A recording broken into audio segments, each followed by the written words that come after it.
Bienvenue sur Fais voyager ton entreprise. Aujourd'hui, on reçoit une coach qui parle de bien-être puisque le nom de son entreprise est Ose être. Bonjour Stéphanie, comment vas-tu? Bonjour. Super. Et toi? Oh, ça va super bien. Dis-moi Stéphanie, rapidement, qui es-tu, que fais-tu? Fais voyager ton entreprise, le podcast commandité par Voyage Déductible qui organise des voyages, formations en immersion. Si tu aimes le podcast, je t'invite à le partager et à le commenter sur ma chaîne YouTube du podcast Fais voyager ton entreprise. Merci de faire partie de mon univers et c'est parti. Moi, je suis une multi-entrepreneur, donc coach en PNL pour les entrepreneurs. Je fais de l'investissement immobilier aussi et je suis ingénieure de métier. Mais ma principale activité, c'est le coaching pour les entrepreneurs et bien sûr, dans l'optique d'être avant de faire, donc de se connecter, de s'aligner à soi puis de s'épanouir. Ma ligne, c'est oser être entrepreneur épanoui, donc avoir du succès tout en s'épanouissant. Oui, et non pas en dormant au bureau. Exact. Ou en faisant beaucoup trop et en s'oubliant dans le processus. Oui, ça aussi. Les entrepreneurs, on est fort là-dessus. Mais écoute, on en parlera peut-être un petit peu plus à la fin, mais dis-moi Stéphanie, si je te demande pour toi, quel a été ton plus beau voyage, qu'est-ce que tu nous réponds? Pour moi, mon plus beau voyage, c'est un voyage que j'ai fait sur la Côte d'Azur. C'est vraiment le moment où, dans tous les voyages que j'ai faits, où j'ai vraiment arrêté l'hamster qui tourne dans ma tête, que j'ai pas fait un voyage de repos couché toute la semaine, là, j'étais très active, mais j'ai fait un voyage de repos du cerveau et pour moi, ça a été hyper bénéfique. C'est la première fois que j'arrivais à couper de mon quotidien à ce point-là parce que les paysages sont époustouflants, il y a des choses à voir partout. J'étais émerveillée comme un enfant, puis ça a fait en sorte que je me suis sentie vraiment reposée du cerveau quand je suis revenue. Bon, physiquement, j'aurais peut-être pris 2-3 jours sur une chaise longue de plus, mais c'était vraiment un voyage pour moi enrichissant, puis reposant, comme je dis, psychologiquement, je dirais, mentalement. Qu'est-ce qui t'a amené à aller là-bas? Premièrement, t'es allée en quelle année? L'année dernière, je suis allée. Ah, OK. Fait que ça fait, donc, aujourd'hui, on est en 2022, t'es allée en 2021. 21, ouais. Excellent. Qu'est-ce qui t'a amené là-bas? Qu'est-ce qui t'a attiré à aller là-bas? En fait, initialement, on a investi dans des condos sur place. Alors, on a dit, mais pourquoi pas aller les voir et faire un voyage en même temps. Fait que c'est ce qui nous a amené là-bas. Et vraiment, on regrette pas notre choix du tout. On a adoré, on a envie d'y retourner régulièrement dans ce coin-là. On est, en plus, on a découvert un endroit, à 1 heure autour de nous, on pouvait visiter plein de choses et on s'est rendu compte comment là-bas tout est à proximité. Okay. Tu veux aller en Italie, t'es à côté. Tu veux aller voir Paris, t'es à côté. Tu veux aller... T'es à côté. Bon, j'exagère, là, mais je veux dire, ça se fait facilement en voiture, mettons, à pied. Ça peut être plus long, mais mettons, en TGV, en voiture, tout ça, tu peux changer de paysage en une fraction de seconde puis découvrir autre chose. En tout cas, moi, j'ai vraiment eu un coup de cœur. Et en plus, t'es collé sur la mer. Fait que t'as comme le meilleur des deux mondes, j'ai l'impression que tu peux... en profiter. Moi, j'étais allée au printemps, fait que la mer était pas encore très chaude, mais si tu vas un peu plus tard ou, je suppose, à l'automne, ça doit être fabuleux parce que t'as encore la chambre d'été qui est là. C'est moins la saison touristique puis tout ça, fait que tu peux visiter toutes les places. Mais moi, c'est vraiment pour moi un endroit qui a été comme une découverte, un coup de cœur. Vraiment. Là, si j'ai bien compris, ça veut dire que tu es aussi investisseur à travers le monde. Donc, vous avez investi finalement en Côte d'Azur? Ouais, c'est un premier pas on n'a pas investi ailleurs. Sinon, on est dans notre petit patelin au Québec, là. Mais ouais, c'est un premier pas, mais vraiment, c'était notre bon coup de l'année dernière, là, d'avoir fait ça Puis vraiment, moi, mon entreprise, je la monte pour pouvoir travailler n'importe où dans le monde. C'est vraiment ça mon optique. Alors, c'est pour ça qu'on a commencé à regarder, ça c'est où ça, ce n'importe où dans le monde-là, puis qu'est-ce qu'on pourrait faire pour que ça soit facilitant avec le temps. Fait que c'est ça qu'on monte tranquillement dans notre approche. Donc, ça veut dire que les gens qui nous écoutent puis qui diraient, hey, est-ce que moi, je pourrais être une opportunité pour moi d'aller investir? Tu peux nous accompagner là-bas pour pouvoir regarder là si ça serait un bon endroit pour les gens là. En même temps d'avoir ta formation d'entrepreneur, là, c'est un peu ça, je comprends.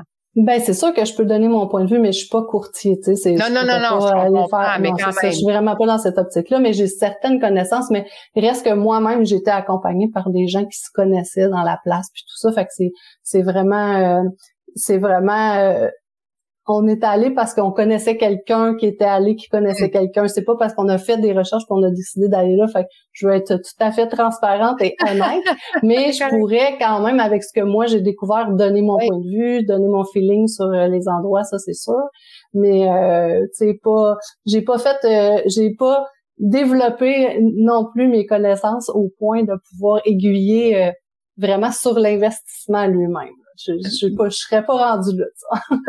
Non, mais c'est correct, mais tu sais, avant d'investir, on s'informe quand même de certaines choses, là, la stabilité politique, stabilité économique, tu sais, est-ce qu'on est propriétaire de l'immeuble, tu sais, tu fais de l'investissement immobilier ici au Québec, fait qu'il y a quand même certaines règles. Et puis, en plus, tu es ingénieur, fait que je suis sûre que tu as fait certaines recherches quand même, là, t'as pas mis ton argent là pour le plaisir sans faire de recherche.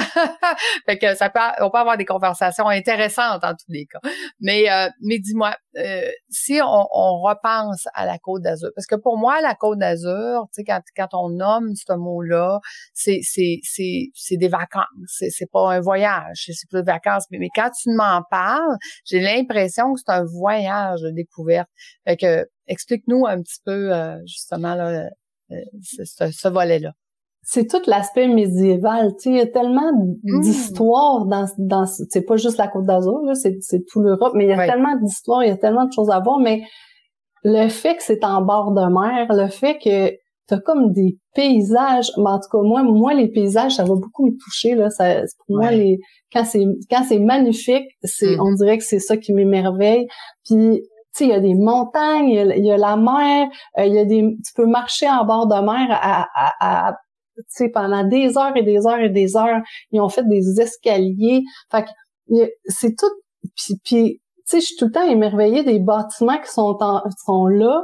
Admettons, au-dessus d'une montagne, il y a une montagne comme ça, puis il y a un petit village sur le dessus, puis là, tu montes comme ça avec ton auto, puis tu te demandes c'est supposé d'être 2 voies, mais tu te dis ça passe pas vraiment un à côté de l'autre. Fait que c'est comme un voyage de découverte, un voyage d'émerveillement des paysages, un voyage de connaissances culturelles, un voyage aussi, je dirais, de dépasser nos limites, parce que honnêtement, moi j'ai le vertige, fait que être en auto comme ça, là, j'étais comme en train d'agrandir ma zone de confort. Fait qu'il y a beaucoup de choses que j'ai vraiment appréciées. Tu sais, il y avait du thrill, c'était challengeant, puis les possibilités aussi, parce que tu peux décider d'aller vers l'est, vers l'ouest, vers le sud, vers le nord, puis tu vas toujours trouver, bon, à un moment donné, il y a la mer dans une des directions, là, mais tu vas toujours trouver ton compte, tu vas toujours découvrir. Tu sais, on est allé voir le tapis rouge à Cannes. On était à 1 heure. On est allé voir le tapis rouge, mais on voulait tellement visiter de trucs. On est allé voir le tapis rouge, on est rembarqué dans la voiture, puis on est dans le village suivant. Fait que c'est comme, j'ai l'impression que les possibilités sont vraiment infinies. De découverte de choses, On sent ta passion. Ouais. Et que tu dois avoir hâte d'y retourner d'ailleurs. Oui, tout à fait. Dis-moi, le coût de la vie là-bas, ça ressemble à quoi? Est-ce que ça ressemble à ici au Québec? Est-ce très différent? De ce qu'on a vu, c'est un peu plus abordable. Tu sais, au niveau des restaurants, des choses comme ça, même des vêtements, c'est un peu plus abordable qu'ici. C'est sûr qu'il y a le taux de change qu'il faut considérer, mais même avec le taux de change, tu sais, il y avait beaucoup de marchés aux puces avec ils appelaient pas ça comme ça, je me rappelle pas comment ils appelaient là-bas, mais c'était des vêtements, mais des vêtements qui viennent d'Italie, des choses vraiment géniales, mais genre là, c'était 10 € le pantalon, des choses comme ça. Fait que il y a comme le coût de la vie que j'ai observé dans les épiceries, dans les restaurants, puis tout ça, ça ressemblait pas mal à ici, mais je dirais même un peu moins cher qu'ici. Okay. Les coûts de logement sont un petit peu plus hauts. Tu sais, acheter quelque chose, c'est un petit peu plus haut, mais les locations puis tout ça, tu sais, c'est vraiment la chose qui est la plus qui fait en sorte que c'est un peu plus cher, mais le reste, c'est vraiment intéressant. Puis l'essence, je pense que c'était un peu plus cher là-bas. OK. L'essence. Oui. Je m'en allais te demander, les températures, l'hiver, ça ressemble à quoi là-bas? Est-ce que on est toujours dans la chaleur? C'est-tu comme les tropiques ou c'est différent? Non, c'est pas comme les tropiques. Ça vient plus froid, mais si je me trompe pas, au plus froid, ça reste autour du 0,10, là, genre. Okay. Puis, tu vois, nous, on est allés en avril dernier. En fait, je dis l'année passée, c'est même pas vrai, c'est cette année, en avril, mon Dieu. Ça fait pas si longtemps. Non, ça fait quelques mois, Stéphanie. C'est ça. Bon, il s'est passé tellement de choses, j'ai l'impression qu'il y a eu une année. Oui, mais c'est en avril qu'on est allé, puis je te dirais que c'était peut-être 24 dans la journée, fin avril, tu sais, fin avril, début mai, 24 dans la journée, mais le beau soleil, donc on pouvait être, mettons, en pantalon 3/4 avec... en chandail manche courte. Puis le soir, là, dès que le soleil se couchait, là, c'était frais. Fait que ça ressemble à ici, le printemps d'ici, je dirais. L'été, paraîtrait-il, ça vient très, très, très chaud. Ces coins-là. Puis d'ailleurs, cette année, il y a eu des canicules en France. Ouais, donc, ça vient très, très chaud. Puis, il paraît que le meilleur, mais là, je dis tout il paraît parce que moi, je suis allée juste au mois d'avril. Fait qu'il paraît que le meilleur moment, c'est septembre parce que les températures redescendent un peu, mais la mer est encore la chaleur de l'été. Fait qu'il paraît, puis il y a en Europe, en fait, dans ce coin-là, les gens sont beaucoup en vacances au mois d'août. Donc, au mois d'août, c'est à l'interne, c'est le tourisme est énorme, mais rendu septembre, tout le monde est retourné au travail, donc c'est comme un moment, je pense, intéressant. Moi, ça me tenterait en tout cas d'aller là en septembre la prochaine fois. Ça me et ou en plusieurs fois, là, il n'y a pas de problème. Mais ça me tenterait d'essayer éventuellement. On regardera l'agenda de 2024. Peut-être qu'on planifiera quelque chose en septembre, octobre pour 2024 là-bas. Ça pourrait être très intéressant. Donc, mais dis-moi, Stéphanie, faisons une supposition, on s'amuse, pour dire qu'on va aller en Côte d'Azur ensemble, tu vas aller donner une formation. Ça ressemblera à quoi, une formation pour les entrepreneurs dans un voyage immersif? Ben moi, mon approche avec les entrepreneurs, c'est beaucoup de travailler sur l'humain derrière l'entrepreneur pour que l'humain s'aligne sur ce qu'il veut vraiment, ce qui le fait vibrer, se connaître plus aussi, se connaître mieux pour pouvoir prendre des meilleures décisions pour soi et de réussir son entreprise tout en réussissant à avoir une vie de qualité, en s'épanouissant puis en s'oubliant pas dans le processus. Moi, c'est le point qui est super important là parce que moi-même je l'ai vécu à un moment donné de m'oublier dans le processus puis je souhaite ça à personne. Donc c'est vraiment de se considérer, de se mettre en premier dans ce processus-là tout en faisant évoluer sa business puis tout ça. Fait que d'avoir tout cet aspect-là de connaissance de soi. Fait qu'une formation comme ça pourrait avoir l'air de des matinées d'introspection pour aller se découvrir davantage de jour en jour à travers le voyage avec toutes sortes de techniques. J'utilise beaucoup la PNL parce que je suis coach PNL, mais j'ai développé aussi toutes sortes d'autres techniques.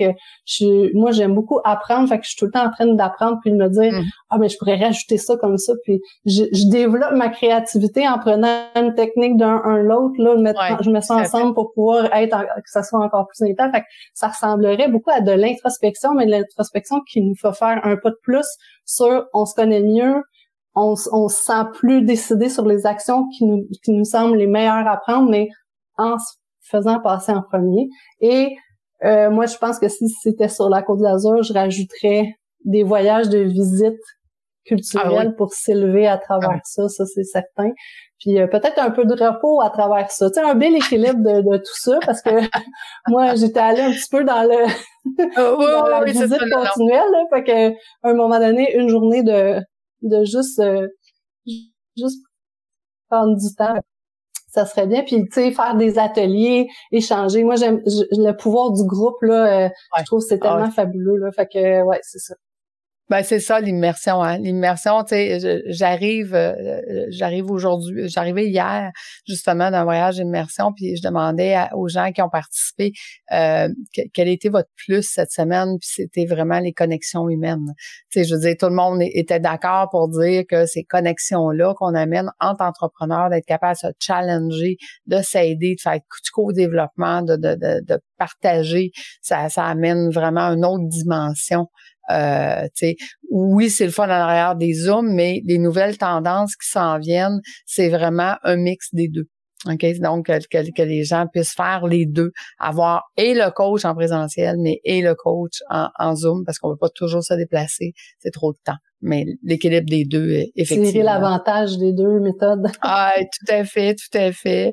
Écoute, Stéphanie, c'est vraiment génial. Dis-moi, par curiosité, est-ce que tu le loues, ce que tu as acheté là-bas en Côte d'Azur, oui, ou pas du tout? Oui, c'est des périodes que j'ai, c'est pas, j'ai pas toute l'année.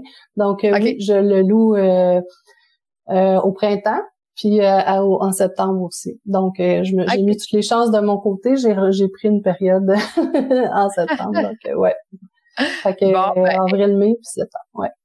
On mettra, si tu veux bien, les liens en dessous de l'épisode du podcast. Donc, les gens qui pourront, qui nous écoutent et qui disent, ben écoute, j'aimerais ça, moi, aller vivre tout seul, hein, parce que si on fait un voyage en immersion, ça va être en groupe, mais si jamais ils veulent aller explorer la Côte d'Azur, ben en même temps, ils pourront prendre contact avec toi. Donc, un grand merci, Stéphanie, d'avoir partagé avec nous. Et je pense que ce n'est qu'un début, comme on dit. Merci, Lucie. Tu nous as fait rêver, là. On veut y aller. Donc, merci beaucoup. Merci à ceux qui nous écoutent. Merci d'être avec nous à chaque semaine et nous, on se retrouve la semaine prochaine. Bonjour tout le monde. Au revoir. Bonjour. Merci. Bye bye, merci.